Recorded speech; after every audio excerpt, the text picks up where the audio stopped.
ಏನಪ್ಪ ಈ ಮದುವೆಯಲ್ಲಿ ಇಷ್ಟು ಜನ ಬಂದ್ಬಿಟ್ಟಿದ್ದಾರೆ, ಊಟಕ್ಕೇನೋ ಸಿಗುತ್ತಾ ಇಲ್ವಾ ಇವತ್ತು? ಬರೀ ಗಿಫ್ಟ್ ಕೊಟ್ಬಿಟ್ಟು ಹಂಗೆ ಹೋಗೋದಾ? ನಿಜ ನಿಜ, ಇಷ್ಟೊಂದು ಜನ ಬಂದಿದ್ದಾರೆ ಅಂದರೆ ನಮಗೆ ಊಟ ಸಿಗೋದು ಡೌಟೇ. ಹೌದಾ? ಏನ್ರಿ, ನಾವೊಂದು ಕೆಲಸ ಮಾಡೋಣ, ಫಸ್ಟ್ ಊಟ ಮಾಡ್ಕೊಂಬಂದು ಆಮೇಲೆ ಗಿಫ್ಟ್ ಕೊಡೋಣ ಮದುಮಕ್ಕಳಿಗೆ. ಅಯ್ಯೋ ಬೇಡ, ಫಸ್ಟು ಗಿಫ್ಟ್ ಕೊಡೋಣ.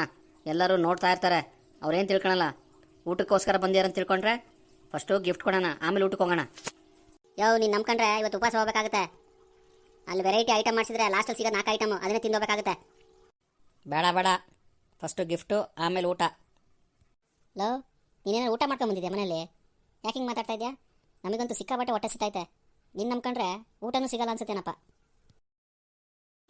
ಏನೋ ದಂಡ್ಪಿಂಡುಗಳ, ಊಟಕ್ಕೆ ಹೋಗ್ಲಿಲ್ವಾ? ಊಟಕ್ಕೋಸ್ಕರ ತಾನೇ ಬಂದಿರೋದು ನೀವು. ಹೋಗಿ ಊಟ ಮಾಡೋಗ್ರಿ. ನಂದಂತೂ ಊಟ ಆಯಿತು. ಏನು ರುಚಿಯಾಗಿತ್ತು ಗೊತ್ತಾ ಊಟ? ನಿಮಗೆ ಅದೃಷ್ಟ ಐತೆ ಎಲ್ಲ ಗೊತ್ತಿಲ್ಲ. ಅಯ್ಯೋ, ಆ ಮುದುಕಿಗೆ ಇರೋ ಅದೃಷ್ಟ ನನಗಿಲ್ವೇ? ಊಟ ಮಾಡೋಣ ಬಾರೋ ಅಂದರೆ ಫಸ್ಟ್ ಗಿಫ್ಟ್ ಅಂತೆ, ಆಮೇಲೆ ಊಟ ಅಂತೆ. ಮುದುಕ, ನಿನ್ನ ಅದೃಷ್ಟ ಚೆನ್ನಾಗಿತ್ತು, ಇವತ್ತು ರುಚಿ ರುಚಿಯಾದ ಅಡುಗೆನ ತಿನ್ಕೊಂಬಂದಿದ್ಯಾ, ತಿಂದಾಯ್ತಲ್ಲ. ಇವಾಗ ಗೆಟ್ ಲಾಸ್ಟ್ ಫ್ರಮ್ ಇಯರ್. ಏನೋ ಮಂಗ್ಮುಂಡವ, ನನಗೆ ಗೆಟ್ ಲಾಸ್ಟ್ ಅಂತೀರಾ? ನೀವೆಲ್ಲ ಲಾಸ್ಟ್ ಆದಂಗೆ ಕಾಣ್ತಾ ಇದ್ದೀರಾ. ಹೋಗಿ ಊಟ ಮಾಡ್ರಿ, ಇಲ್ಲ ಗಿಫ್ಟ್ ಕೊಟ್ಟು ಮನೆಗೆ ಹೋಗ್ರಿ.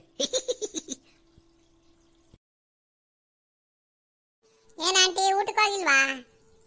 ಊಟಕ್ಕೆ ಹೋಗಿ, ತುಂಬಾ ರುಚಿ ರುಚಿಯಾಗಿ ಅಡಿಗೆ ಮಾಡ್ಯವ್ರೆ. ನನಗಂತೂ ಊಟ ಚೆನ್ನಾಗಿ ತಿಂದು ಬಂದ್ಬಿಟ್ಟಿದ್ದೀನಪ್ಪ. ಆಹಾ, ಏನ್ ಚೆನ್ನಾಗಿತ್ತು ಅಂತೀರಾ? ನಿಮಗೆಲ್ಲದೇ ಅದೃಷ್ಟ. ಏನೋ ಓದೋದ್ರಲ್ಲಿ ಶೂನ್ಯ, ಮಾತಾಡೋದ್ರಲ್ಲಿ ಮಾತ್ರ ಓಹೋ, ಏನು ರುಚಿ ರುಚಿಯಾಗಿ ಅಡುಗೆ ತಿನ್ಕೊಂಬಂದೇನಂತೆ. ನಾವು ಕಂಡೇ ಇರೋದ? ಹೋಗಿ ಮನೆಗೆ ಮಲ್ಕ ಹೋಗು. ನಿನ್ನ ಮಾತೇನು ನಂಗೆ ಕೇಳಬೇಕು? ಏನೋ ಹೇಳಿದ್ನಪ್ಪ, ನಿಮಗೆ ಇಷ್ಟ ಆದ್ರೆ ತಿನ್ನಿ, ಇಲ್ಲ ಮನೆಗೆ ಹೋಗಿ. ಹಂಗೆ ನಾನಂತೂ ಹೊರಡ್ತೀನಪ್ಪ. ಏನ್ರಿ, ಯಾರು ಊಟಕ್ಕೆ ಹೋಗಿಲ್ವಾ? ನೀವು ಊಟಕ್ಕೆ ಹೋಗ್ಬೇಕಾಯ್ತು. ಊಟ ಎಷ್ಟು ರುಚಿಯಾಗಿದೆ ಗೊತ್ತಾ? ಅಯ್ಯೋ, ನಿಮ್ಗೆ ಅದೃಷ್ಟ ಇಲ್ಲ ಅನ್ಸುತ್ತೇನಪ್ಪ. ಊಟ ಜಲ್ದಿ ಖಾಲಿ ಆಗ್ತಾ ಇದೆ, ಸುಮಾರು ಜನ ಇದ್ದಾರೆ, ತುಂಬ ರಶ್ ಇದೆ. ಹೋಗಿ ಜಲ್ದಿ ಊಟ ಮಾಡಿ ಮನೆಗೆ ಹೋಗಿ. ರೀ, ನೀವು ತಿಂದಿದ್ದಾಯ್ತಲ್ಲ, ಇವಾಗ ಮನೆಗೆ ಹೋಗಿ. ನಾವು ಊಟ ಮಾಡಿದ್ದೀವಿಲ್ಲ ಅಂತ ನಿಮ್ದು ಯಾಕೆ ಯೋಚನೆ? ನಿಮ್ದು ಊಟ ಆಯ್ತಲ್ಲ, ನೀವು ಮನೆಗೆ ಹೋಗಿ. ಅಯ್ಯೋ, ಹೋಗ್ತೀನಿ ಬಿಡ್ರಿ, ಅದಕ್ಕೆ ಯಾಕೆ ಹಂಗೆ ಸಿಟ್ಟಾಗ್ತೀರಾ? ಏನೋ ಪಾಪ ಊಟ ಮಾಡಿಲ್ಲ, ಹೊಟ್ಟೆಸ್ಕೊಂಡಿದ್ದೀರಾ, ಊಟ ಮಾಡೋ ಹೋಗ್ರಿ ಅಂದರೆ ನನಗೆ ಹೋಗಿ ಅಂತ ಹೇಳ್ತಾರೆ. ನನಗೆ ಗೊತ್ತು, ನಾನು ಹೋಗೋದು, ನಂದು ಊಟ ಆಯಿತು, ನಾನು ಹೊರಡ್ತೀನಿ. ರೀ, ನಾವಿಲ್ಲೇ ಕುತ್ಕೊಂಡಿದ್ರೆ ಊಟ ಸಿಗಲ್ಲ, ತುಂಬ ರಶ್ ಇದೆ ಅಂತೆ. ಬಂದು ಫಸ್ಟ್ ಊಟ ಮಾಡಿಬಿಡಿ, ಆಮೇಲೆ ಬೇಕಾ ಗಿಫ್ಟ್ ಕೊಡೋಣ. ಏನಂತೀರಾ? ಇಲ್ಲ ಇಲ್ಲ, ಫಸ್ಟ್ ಗಿಫ್ಟು ಆಮೇಲೆ ಊಟ. ಗಿಫ್ಟು ಗಿಫ್ಟು ಗಿಫ್ಟು ಅಂತ ಬಡ್ಕಂತಿದ್ಯಲ್ಲೋ, ಫಸ್ಟು ಹೊಟ್ಟೆಗೆ ಹಾಕೋಣ ನಡಿ. ನೀವು ಬರಲಿಲ್ಲ ಅಂದರೆ ಒದ್ದಾಡ್ಕೊಂಡು ಹೋಗ್ತೀನಿ ನೋಡಿ. ಈಗ ಏನ್ರಿ, ಯಾರು ಊಟಕ್ಕೆ ಹೋಗ್ಲಿಲ್ವಾ? ತುಂಬ ರಶ್ ಇದೆ, ಒಳ್ಳೆ ರುಚಿ ರುಚಿಯಾಗಿ ಅಡುಗೆ ಮಾಡಿದಾರ್ರಿ. ನಾನಂತೂ ಚೆನ್ನಾಗಿ ತಿಂದ್ಬಿಟ್ನಪ್ಪ. ನಿಮಗೆ ಅದೃಷ್ಟ ಇದೆಯಲ್ಲ ಗೊತ್ತಿಲ್ಲ, ಊಟ ಖಾಲಿ ಆಗ್ತಾ ಬರ್ತಾ ಇದೆ ನೋಡಿ. ಅಯ್ಯೋ, ಬಂದಿದ್ದಕ್ಕಾದ್ರೂ ಸ್ವಲ್ಪ ಐಟಮರ ತಿನ್ಕೊಂಡು ಹೋಗೋಣ ಬರ್ರಿ, ಹೊಟ್ಟೆ ಸಿತೈತೆ. ಮದುಮಕ್ಕಳು ಅವ್ರಿಗೆ ವಿಶ್ ಮಾಡೋದು ಬೇಡವಾ?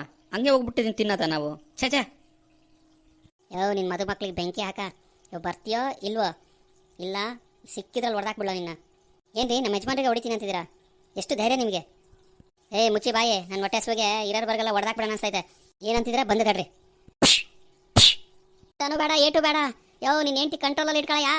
ನಾನು ಅವಾಗೇ ನಿನಗೆ ಹೇಳ್ತೆ ಫಸ್ಟ್ ಗಿಫ್ಟ್ ಆಮೇಲೆ ಊಟ ಅಂತ, ನೀನು ಕೇಳಲಿಲ್ಲ. ಇವಾಗ ಊಟ ಬದಲು ಏಟ್ ತಿನ್ನು, ತಗೋ ತಿನ್ನು. ಹುಚ್ಚು ಸವಸ ಆಗೋಗಿದೆ, ನಾನು ಮನೆ ಹೋಗ್ತೀನಿ. ನಂಗೆ ಊಟನೂ ಬೇಡ, ಏಟು ಬೇಡಪ್ಪ, ನಾನು ಮನೆಗೆ ಹೋಗ್ತೀನಿ. ನನಗೆ ನಾನು ಹೆಂಡ್ತಿನೂ ಬೇಡ, ಮದುವೆನೂ ಬೇಡ, ಊಟನೂ ಬೇಡ, ಗಿಫ್ಟು ಬೇಡ, ನಾನು ಹೊಟ್ಟೋಯ್ತೀನಿ ಎಲ್ಲರ ದೇಶಾಂತರ. ಸದ್ಯ ಇವಾಗ 4 ಜನದ ಊಟ ನಾನೇ ತಿನ್ಬೋದು. ಈಗ ಎಲ್ಲ ತೊಲಗದು ಪೀಡೆಗಳು.